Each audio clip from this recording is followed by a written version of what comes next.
প্রার্থীদের প্রচারণা আপনি কেমন দেখছেন, কোন এলাকায় আছেন এখন জানাবেন বিস্তারিত। শাওন, এই মুহূর্তে আমি আছি ঢাকা 11 আসনে।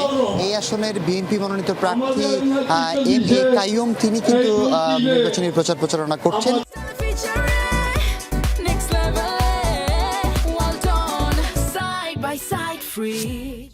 এই মুহূর্তে তার একটি প্রচারণা সভায় আমরা আছি। এটি মূলত হাদিবাড়ি, ঢাকা 11 আসনের হাদিবাড়ি আসনে। এখানে বেগম খালেদা জিয়ার আত্মার মাগফিরাত কামনায় একটি দোয়া মাহফিলের আয়োজন করা হয়েছে।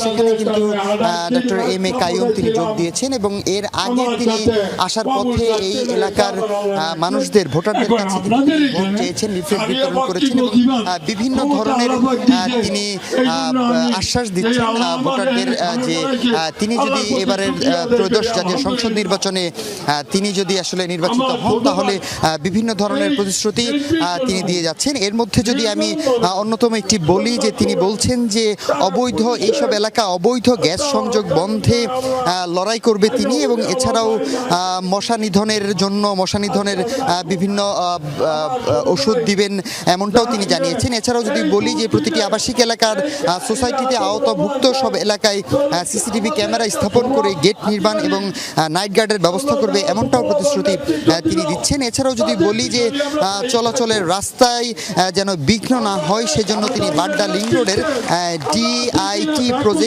প্রজেক্টের হকারদের নিয়ে ইতিমধ্যে একটি সমিতি গঠন করেছেন এবং তাদের জায়গা নির্ধারণ করে দেওয়া হবে। পাশাপাশি পরিবেশ পরিচ্ছন্ন রাখতে তাদের ব্যবহারের জন্য ডাস্টবিনের ব্যবস্থাও করে দেওয়া হবে এমনটাও তিনি প্রতিশ্রুতি দিচ্ছেন। তো সবকিছু মিলিয়ে যদি বলি শাওন, যে প্রচারণা কিন্তু জমে উঠেছে। আমরা বিভিন্ন এলাকার প্রার্থীদের মধ্যে আমরা এই প্রচারণা দেখতে পাচ্ছি এবং সেখানে মানুষের মধ্যেও বেশ উৎসবমুখর পরিবেশ আমরা লক্ষ্য করতে পারছি।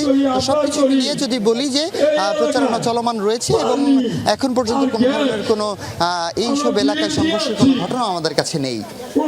অনেক ধন্যবাদ বিজয় আপনাকে।